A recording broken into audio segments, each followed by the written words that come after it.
Even outside that, give me one example where a citizen used an assault rifle with a high-capacity magazine for a constructive purpose. Now, they always present this theoretic, well, what if there's not 1 or 2 invaders to my home? What if there's 10 or 12? And after I've killed the first 8 or 9, I need to reload. Yeah, let me know when that happens. And a 15-year-old at home with his 12-year-old sister when burglars try to break in. That's when investigators say the boy grabbed his dad's assault rifle and started shooting, and he hit one of the men repeatedly. This all unfolded this afternoon in the 2600 block of Royal Place Court. A young boy was protecting his sister. You know, he was in fear for his life and for his sister's life. The brother grabbed his father's assault rifle and knew what to do with it. His dad is a Precinct 1 deputy constable. We don't try to hide things from our children in law enforcement. The children were not hurt. The home invaders fled, leaving a trail of blood. 2 suspects showed up at Tomball Hospital. One, the adult, had multiple gunshot wounds and was flown to Memorial Hermann Hospital. The second, a juvenile, was taken back here. Here's the armed couple. They both have handguns. They are greeted at the door by the receptionist. The business owner is sitting in a chair against the wall. The bad guy points his gun at the receptionist's head. The security guard is in the office pulling out an AR-15 rifle. After the shootout, the security guard lunges to the door. This is video from a surveillance system overlooking the driveway of the victim's home. You can see the suspects pull up in their car. One of the would-be home invaders fires a shot as he runs into the garage. Within seconds, several more shots ring out. Investigators say these came from the man inside the house. Look closely. Shards of glass fly as bullets hit the front windshield. This is one of the 2 cameras that caught this crime on tape. Once the homeowner started shooting back, the suspects scattered. 3 ran that way. The final one jumped back into the car and sped away. You can see in the driveway some of the black rubber still left behind. Boyce says that 2 armed men broke through the basement window. They must have just fake tapped to lure me downstairs, like it was a knock on the door. He came downstairs and saw a gun trained on him. For me to come down the stairs. Just seeing 2 people unannounced in my house, that was the shock factor. I heard one scream from him, and I knew it wasn't like a I stepped on a piece of glass kind of scream. It was like something primal, I guess. His roommate, Raymond, who asked us to omit his last name, began unlocking his rifle. You know, being a good gun owner, everything was locked. He had little time as one of the armed men approached his door. By the time I had it out and ready, one of the men came at my door, slowly opened it, saw that there was a barrel on the other side, and from there backed out. At that point, the gun was unloaded. No shots were fired, and the intruders left. It was just afterwards where it just all hit me, and it's like, you know, I could have died, I could have killed somebody. It's like it all set in. His legally owned rifle is an AR-15 used for sport. That wasn't until Tuesday when it was needed for more. Without that gun that day, things could have went differently. I'm happy you saved my life. That's it. Carrie Shannon in tears as she watches the video her security system recorded. They had them put their gloves on now. She was home alone as 4 young men tried to kick in her door at 4:35 Sunday morning. I immediately jumped up. She got out of bed, called police with her cell phone with one hand, and in the other, I grabbed my handgun and I proceeded right to the back. Because as soon as I saw a shadow, I was going to go ahead and start shooting. After several kicks, the men gave up and took off. I just want to be safe here in my own home. That's all I want. Signs of the attempted home invasion are everywhere. The fence door's lock is broken, and the cameras didn't miss it. It even caught one of the men cutting the phone line. Shannon gave the video to the cops, and she hopes it leads to justice. I hope you go to jail, because you need to leave people alone. Shannon believes this incident may be connected to another burglary that happened almost 3 weeks ago. In that case, 4 men stormed into her house through the front door. She is tired of living in fear. It's just a hard-working woman trying to live, trying to support her son, trying to support herself. I'm just trying to live a better life. But don't let the tears fool you. She has already invested in more protection. I'm not scared to use it. Just in case they come back. So when they hit that door, this is what I'm going to hit them with. The Ultimate Looters Defense. We are on Olympic Boulevard in Koreatown at the Olympic Discount Store. There are 28 men, armed men, everyone with guns, on duty 24 hours a day, they tell me, protecting this store. That looks to be an Uzi that man is... Well, it looks on the roof, it looks to us that the man on the roof has some kind of automatic weapon, but... Judge McElvain's sitting next to me here, and he's far more familiar with weaponry than I am. He says it looks to be a 9mm Uzi. This has to be a disturbing sight to LAPD and to the National Guard officers out there as well. The troops have to be very concerned about this scene. Absolutely. Although both subjects had previously received multiple hits, they were not incapacitated until struck in the head by these last rounds. In the span of less than 5 minutes, over 140 rounds had been fired. 2 special agents and both subjects lay dead, and 5 of the surviving 6 agents were wounded.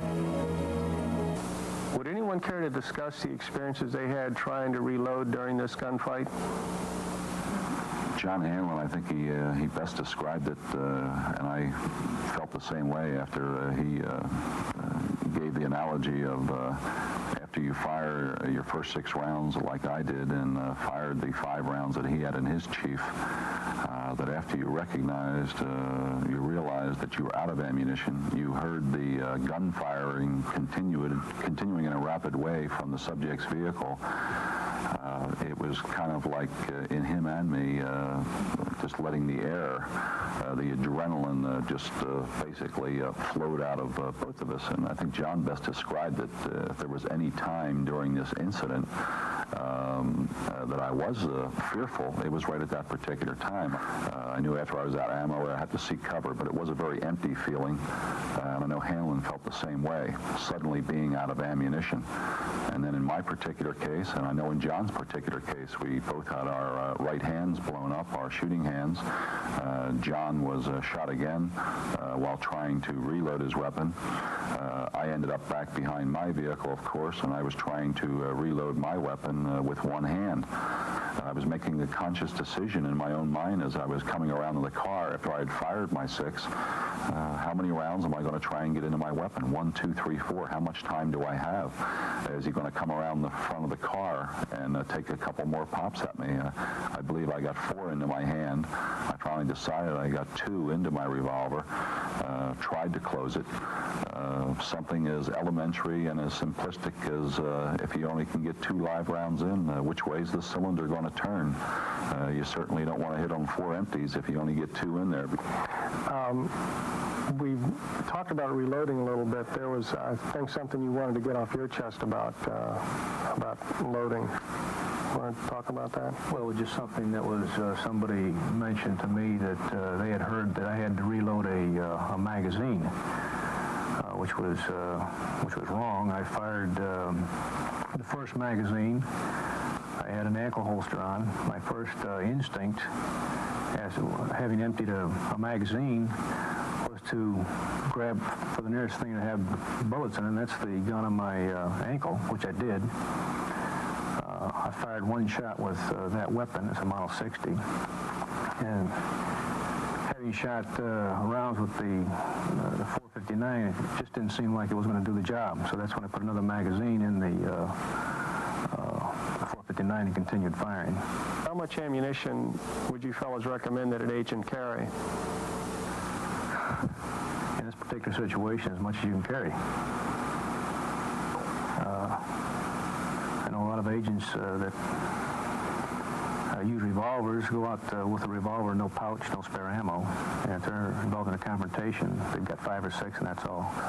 We got to talking about the position Jerry Dove was in. Try to put yourself in a position where you fired over 20 some odd rounds. You know you've hit the guy. Your gun's probably been hit, but you have no more ammunition. He had 2 magazines. Isn't that right, Ron? And we found the one in the front seat of the car, and then the one that was in the gun was empty. And the slide was back, and he had fired all of the rest of his ammo. He had nothing left. Gil Larantia had 6 and 6. He had 6 in his revolver, 6 in a pouch, and was reaching for the ammo box in the glove compartment.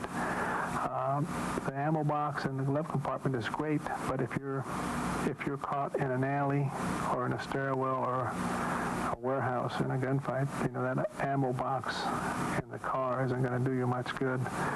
So my recommendation to people who are serious about street survival, as Ron said, is to carry as much as you can possibly carry. I think the will to survive basically just says it all. As I was reminiscing about the incident, I was reminded of a part of a poem by Dylan Thomas.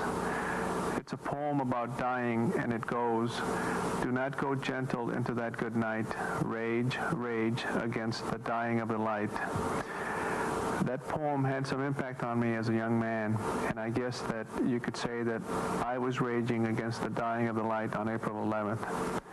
What I'm trying to say is that you have to be mentally prepared for a possible violent confrontation, and if you are shot or injured, it does not necessarily mean that you will die. I was wounded twice, and I knew that my injury, the injury to my left arm, was serious, but it was not immediately life-threatening, so I just basically ignored it. Gordon McNeil received 2 wounds, 1 wound to the chest, a K5 hit, and he is still alive. Maddox was shot 6 times before he died. Platt was shot 12 times before he died. John Hanlon was wounded 3 or 4 times, and he is still alive today. So the point here is that just because you are injured does not mean that you are going to die. You should also remember that if you shoot or injure your subject, it does not mean that he is going to die either, even if you shoot him 1 or 2 times. So it works both ways. I can say with some authority that if you give up, if you lay down to die, then that is exactly what will happen. You will die. If you give up the will to live, then I don't know how to describe it. Your spirit, whatever, will dissipate. It will disappear. That's number 1. Number 2, if you lay down to die, then most probably the subject that got you in the first place is going to come around the corner, come around the car, or whatever, and he is going to shoot you point blank, and you will die. So if you lay down to die, the message is you will die. You have got to maintain the will to live.